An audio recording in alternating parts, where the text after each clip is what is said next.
복음으로 살아가시는 우리 성도님들 되시기를 주님의 이름으로 축복합니다.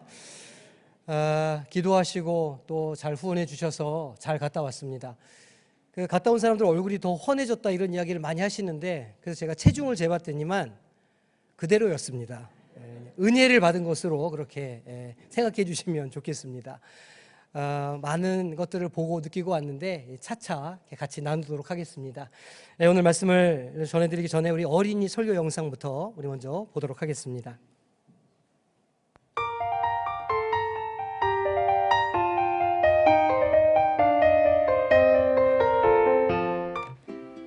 예수님께서 이스라엘의 이곳 저곳을 다니면서 말씀을 가르쳐 주시고 아픈 사람을 치료해 주시자 사람들은 예수님에 대해서 관심을 보이며 이런저런 많은 말들을 했어요. 저 사람 말이야, 구약성경에 나오는 그 선지자처럼 보이지 않아? 방송씨 아니야, 얼마 전에 잠깐만요. 사람들에게 세례를 주던 그 이 사람 영상이 같은데? 아닌데 다른 영상인데 잘못 드렸나 봐요. 제가 꺼주세요. 어쩔 수가 없다. 열심히 편집하고 올렸는데 링크를 잘못 건 것 같으네요. 제가 그냥 설교하겠습니다. 어린이들 한번 잘 들어보세요. 어린이들 동물의 왕국 본 적 있어요? 동물의 왕국 재밌어요? 재미없어요? 어른들은 재미있으십니까? 재미없으십니까? 그러니까 이게 희한한 일이죠. 저도 저렇게 어릴 때에는 그 동물의 왕국이 너무너무 재미없었거든요. 근데 나이를 점점 먹어가니까 동물의 왕국이 재밌더라는 말입니다.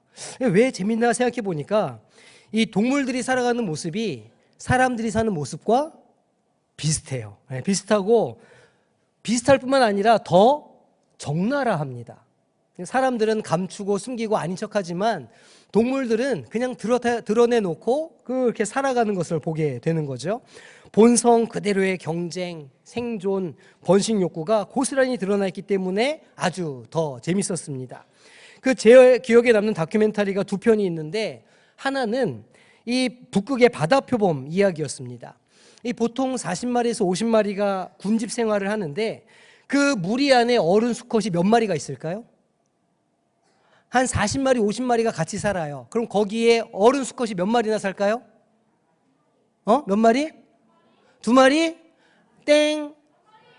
맞아요.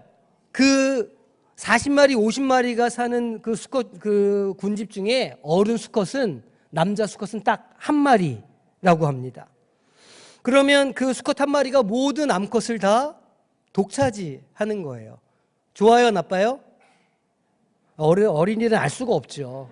어른들도 알 수가 없는데 어떻게 어린이들이 그걸 알겠습니까? 그런데 그러면 다른 수컷들은 어디에 가 있느냐? 다른 수컷들은 그 무리 바깥을 맴돈다고 합니다. 그러다가 한두 마리가 이제 그 수컷에게 도전장을 내미는 거예요. 그리고서 싸웁니다. 거의 상대를 죽음 직전까지 몰아가는 격렬한 전투를 벌이고 승자는 다시 모든 암컷을 독차지하게 되고 패자는 떠나가게 된다는 거예요. 바다 표범 세계에서는 최강자가 모든 것을 독식합니다. 또 다른 다큐멘터리가 생각이 나는데, 일본 그 근해에 사는 아주 작은 물고기에 관한 것이었어요. 흰 점박이 보고라고 하는 이 물고기는 몸 길이가 5cm밖에 되지 않는데 짝짓기를 위해서 바다 모래 바닥에 물고기가 그림을 그립니다. 믿어지십니까? 그림을 그리는 거예요. 자기 몸에 수십 배 크기의 더 큰 원형 패턴을 이 물고기가 그린다는 거예요. 이 그림을 왜 그릴까요? 짝짓기 하기 위해서. 단 하나의 목적. 작은 몸으로 저렇게 하는 이유는 짝을 찾기 위해서라고 그럽니다. 그것이 무엇이냐면 자연의 본성이라는 거예요. 무서운 힘이죠. 생존과 번식만을 위해서 자기 몸을 희생하고 기이할 정도로 공들이는 모습은 인간의 세계와도 닮아 있어요. 하나님은 이 본성을 다스리게 하시고 이것을 이기게 하시기 위해서 예수 그리스도를 보내주시고 오늘 우리가 접할 말씀이 바로 그런 말씀이라고 할 수 있죠. 예수님을 믿는 사람들은 이 본성을 이기고 극복하고 하나님의 나라의 사람들로 살아갈 수 있어요. 그러니까 우리 어린이들은 주님 말씀을 잘 듣는 그런 어린이들로 살아가시기를 주님의 이름으로 축복합니다. 그림판 나눠주세요. 이제 어른들은 머릿속에 그런 생각이 드실 겁니다. 동물의 세계랑 인간의 세계랑 똑같은가? 훨씬 인간들의 세계가 더 도덕적이고 윤리적이고 더 고상하다 이렇게 말하실 수도 있을 것 같습니다. 하지만 좀 깊이 생각해 보면 인간이 누리는 모든 문화는 사실 이 본성을 아름답게 포장하려고 하는 노력의 산물이라 그렇게 생각해 볼 수 있습니다. 우리 모두에 있는 본성의 밑바닥에는 여전히 북극 바다 표범처럼 승자가 모든 것을 독식하고 그 승자를 중심으로 생존하려고 하는 욕구가 우리 안에 도사리고 있다는 것이죠. 우리의 윤리나 도덕으로 이것을 억누르거나 변화시키려 하지만 이 내면에 자리 잡은 본성은 쉽게 지워지지 않는다는 것입니다. 정말 그렇다고 생각하지 않으십니까? 다윗 왕을 한번 생각해 보십시오. 다윗 왕은 자기가 마음에 드는 것에 있을 때 자기의 힘과 권력으로 그것을 다 가졌던 사람입니다. 남의 아내를 빼앗은 적이 있었죠. 또 이스라엘의 다른 후계자들도 경쟁에서 살아남기 위해서 온갖 방식으로 그 권력을 찬탈합니다. 구약 성경의 열왕기와 역대기를 한번 읽어보신 분들은 다 아실 겁니다. 이게 성경이 아니라고 생각하고 읽는다면 누가 이 말씀이 하나님의 말씀이라고 생각하겠느냐는 것이죠. 인간사도 동물적인 본성과 유사한 맥락이 분명히 있습니다. 그래서 많은 학자들이 사회 진화론자들과 같은 사람들은 이렇게 말합니다. 가장 적합한 개체가 살아남는다. 자연 선택이라고 하는 말은 환경에 적응한 종만이 살아남는다는 말입니다. 하지만 우리는 신앙 안에서 이런 사회적 진화론에 동의하지 않습니다. 하나님은 세상을 창조하셨고 인간은 하나님의 형상을 닮은 고귀한 존재라고 믿으며 죄로 인해 타락했을 뿐 그 본성은 하나님을 닮아 있다고 믿습니다. 그게 신앙인들의 신앙 고백이죠. 그럼에도 불구하고 우리는 사회 진화론에 가까운 현실 속에서 살아가게 됩니다. 인간 사회가 과연 동물적인 생존 경쟁과 얼마나 다를까 생각해 보면 씁쓸하게도 별로 다를 게 없어 보인다는 것이죠. 오징어 게임이라는 드라마를 보신 분들이 아마 있을 겁니다. 그 드라마를 보면 더 많은 상금을 받기 위해서 그 경쟁에서 이길 수만 있다면 옆에 있는 사람 한 명 죽어 나가는 것도 눈 깜짝하지 않습니다. 오직 피라미드 꼭대기에 올라가는 것만이 사는 길이고 성공이라고 그렇게 살아가는 것이 우리의 현실입니다. 요즘에는 같은 반 친구들끼리 노트를 보여주지 않는다고 해요. 왜냐하면 누군가가 1등급이 되면 누군가는 반드시 2등급을 받을 수밖에 없기 때문입니다.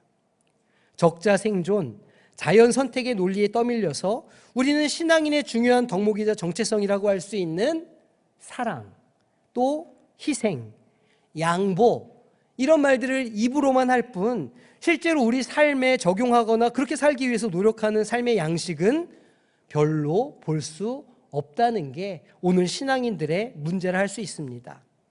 그런데 오늘 우리가 읽은 이 본문 누가복음 6장의 말씀은 완전히 다른 차원의 요구를 우리에게 하고 있습니다. 한번 찬찬히 살펴보겠습니다. 27절을 보니까 그러나 너희 듣는 자에게 내가 이르노니 너희 원수를 사랑하며 너희를 미워하는 자를 선대하라 이렇게 말씀하십니다. 이 겉으로만 하는 게 아니라 진심으로 그렇게 하라는 말이죠. 이 명령은 우리의 본성이나 사회적인 환경과는 전혀 반대되는 말입니다. 왜냐하면 세상은 내가 당한 것 그대로 돌려줘야 된다 이렇게 말하고 살아가기 때문이죠.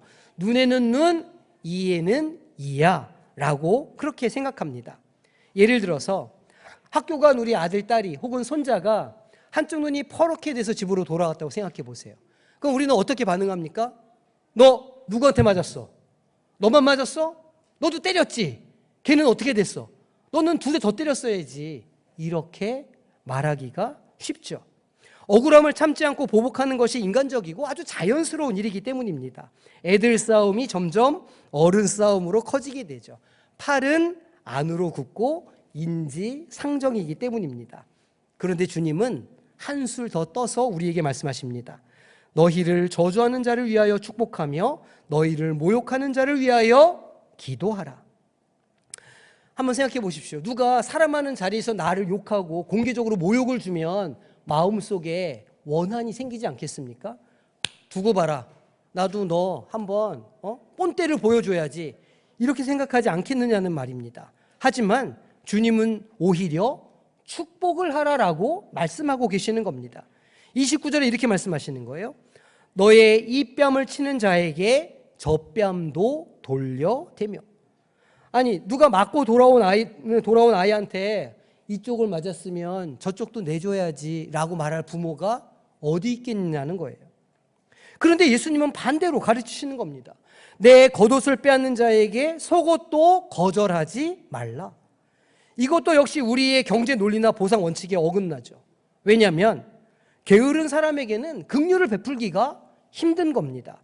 노숙자의 사정이 아무리 딱해도 내 주머니에 돈을 쉽게 줄 수는 없는 일입니다. 그래도 주님은 말씀하시는 거예요. 내게 구하는 자에게 주며 내 것을 가져가는 자에게 다시 달라 하지 말며. 누가 내 것을 그냥 가져갔는데 그거 돌려달라고 하지 말라는 겁니다. 세상의 가치관으로는, 우리의 본성으로는 말도 안 되는 일, 절대로 용납할 수 없는 말씀입니다. 그런데 문제는 우리가 우리 스스로를 그리스도인이라고 부른다는 데 있습니다. 우리가 예수님을 믿는 사람이라고, 주님이 말씀하신 그 길을 가는 사람이라고 스스로를 판단하고 있다는 게 문제입니다. 예수님의 가르침의 요약이라고 할 수 있는 31절의 황금률을 한번 보겠습니다. 남에게 대접을 받고자 하는 대로 너희도 남을 대접하라. 이건 자기 중심적인 이기심을 넘어서서 타인에게도 나와 똑같은 감정과 권리가 있음을 인정하라는 말입니다. 주님께서는 내 가족, 내 친구에게만 사랑을 베풀고 공감하지 말고 나를 적대시하고 나를 미워하는 사람도 사랑해야 한다라고 말씀하시는 것이죠. 32절, 33절 말씀입니다. 너희가 만일 너희를 사랑하는 자만을 사랑하면 칭찬받을 것이 무엇이냐? 죄인들도 사랑하는 자는 사랑하느니라. 너희가 만일 선대하는 자만을 선대하면 칭찬받을 것이 무엇이냐? 죄인들도 이렇게 하느니라. 어떠십니까? 우리의 모습을 한번 돌아보시죠. 우리는 어떻게 살아가고 있습니까? 나를 선대하는 사람에게는 물론 선대하겠지만 나를 미워하는 사람, 나를 싫어하는 사람에게도 과연 선대하고 계십니까? 왜 그렇게 해야 하는지를 예수님께서는 36절에서 말씀하십니다. 너희 아버지의 자비로우심 같이 너희도 자비로운 자가 되라. 너희가 믿고 있는 하나님이 자비로우신 분이시니 그 아버지를 자기 아버지로 믿는 사람들인 너희도 그 아버지를 닮아 자비로워져야 한다라고 말씀하시는 거예요. 이 문장이 어떤 구약의 말씀을 떠오르게 하지 않으십니까? 똑같은 구조를 갖고 있는 말씀이 있습니다. 너는 이스라엘 자손의 온 회중에게 말하여 이르라. 너희는 거룩하라. 이는 나 여호와가 너희 하나님이 거룩하기 때문이라. 내가 거룩하니 너희도 거룩하라. 내가 자비하니 너희도 자비하라. 그래야 세상과 구별된 하나님의 사람으로, 하나님의 자녀로 살아갈 수 있기 때문이라 말씀하고 계십니다. 그러면 이쯤 되면 우리들은 이런 고민을 하게 되죠. 불가능한 일을 우리한테 요구하시는 것 아닌가? 현실적으로 가능하지 않은 이 일들을 왜 우리에게 하라고 말씀하시는가? 우리를 죄인으로 만드시려는 것 아닌가 하고 말이죠. 하지만 하나님의 의도는 우리가 절대로 이루기 어려운 일을 억지로 시키시는 것이 아닙니다. 이 말씀의 핵심은, 이 문제의 본질은 무엇이냐면 우리가 내 것이라고 부르는 것에 집착하고 있다는 데 있습니다. 내 인생, 내 가족, 내 재물, 내 명예, 내 자녀, 옆집 애 말고, 옆집 그 사람 말고, 그 말도 안 되게 고집 부리는 그 사람 말고 내 가족만, 나만, 내가 가진 것만 지키려고 하는 노력. 하지만 성경은 우리에게 말씀합니다. 도리어 우리조차도 우리 것이 아니라 하나님의 것이라는 말입니다. 이사야 43장 1절입니다. 너는 두려워하지 말라. 내가 너를 구속하였고 내가 너를 지명하여 불렀노니 너는 내 것이라. 고린도전서 6장 19절에도 이렇게 말씀하십니다.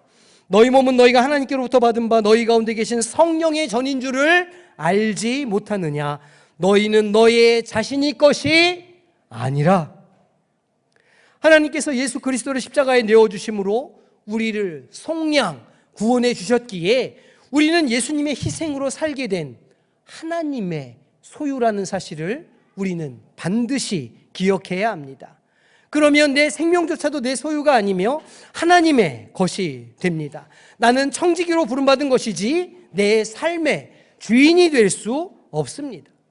이 사실을 진정으로 깨닫고 신뢰하며 인정한다면 비로소 우리는 세상의 가치로부터 자유로울 수 있고 주님께서 주신 그 은혜를 비로소 누릴 수가 있게 되는 것이죠. 이 깨달음 아래에서만 경쟁이나 적대심이 아닌 사랑과 자비가 가능해질 수 있습니다. 그래서 주님은 이 뺨 맞으면 저 뺨까지 내어주라고 말하는 것이고 겉옷을 빼앗으면 속옷까지 내어주라 말씀하시는 겁니다. 왜냐하면 그것들이 우리의 것이 아니기 때문입니다. 우리는 하나님의 소유입니다. 그러면 하나님께서는 우리에게 불가능한 일을 말씀하시며 우리가 그 힘을 오롯이 우리의 능력으로만 감당하도록 우리를 버려두시겠습니까? 아닙니다. 우리가 하나님의 말씀을 따라 살려고 노력한다 그러면 하나님께서는 우리 안에 주신 성령께서 일하시도록 일하시기 시작하십니다. 우리가 이 말씀을 순종하며 따라가기를 원할 때에 비로소 우리 안에 성령의 역사가 일어나고 성령의 일하심이 시작됩니다. 이것을 경험했던 바울 사도는 갈라디아서에 보내는 편지에서 이렇게 고백하는 것이죠. 이제는 내가 사는 것이 아니라 내 안에 그리스도께서 사는 것이라 라고 고백하는 것입니다. 내 자아와 함께 십자가에 못 박혔기 때문에 예수님의 생명이 내 안에 일하십니다. 본성에 매이지 않고 경쟁과 두려움에서 벗어나 자유를 경험하게 되는 것입니다. 오늘 본문이 우리에게 던지는 질문이 있습니다. 정말 세상과 구별된 거룩한 삶을 내가 살 수 있을까? 나는 내 인생이 내 것이 아님을 분명히 깨닫고 내 인생의 소유권을 주님께 드렸는가? 물론 이 고백은 단번에 이루어지지 않습니다. 불가능하죠. 하지만 주님께서는 이 일을 위하여 성령을 보내주셨습니다. 보혜사 곧 아버지께서 내 이름으로 보내실 성령, 그가 너에게 모든 것을 가르치고 내가 너에게 말한 모든 것을 생각나게 하리라. 내 힘만으로는 불가능해 보이던 자비와 희생과 사랑을 실천하게 만드시는 분이 바로 성령입니다. 성령 충만을 구하며 성령을 쫓아 살아갈 때에 안 된다, 못한다, 싫다라고 하는 그 본성이 주님 안에서 가능하다, 할 수 있다, 변할 수 있다로 바뀌게 되는 줄로 믿으시기를 소망합니다. 우리가 이 일을 위하여 함께 기도하며 성령 충만을 구할 때에 비로소 이 교회 안에 여러 가지 문제들이 해결되고 하나님이 기뻐하시는 온전한 예배를 드리는 우리 공동체가 될 수 있을 줄로 믿으시기를 소망합니다. 하나님이 받으시고 하나님께서 기뻐하시는 것은 공간 자체가 아닙니다. 이 공간에 있는 이 사람들, 한 사람 한 사람 주님의 말씀을 쫓아 살아가기를 위하여 결단하고 자신의 삶을 성령께 드리는 사람, 그 한 사람 한 사람을 기뻐하시고 그 사람들의 모임을 교회라고 말씀하시며 그 교회를 통해서 하나님의 역사를 이루어 가신다는 것이죠. 그리고 우리 성광 공동체가 그렇게 하나님의 뜻을 이루어가는 복된 공동체가 되시기를 주님의 이름으로 축원합니다. 기도하겠습니다. 하나님 감사합니다. 우리를 불러주시고 교회 공동체로 세워주셨사오니 이제 주님의 말씀을 좇아 성령 충만을 구하며 살아가는 이들에게 성령을 부어주시고 하나님의 나라를 이루어가는 놀라운 역사를 보게 하여 주시옵소서. 감사드리며 예수님의 이름으로 기도하옵나이다. 아멘.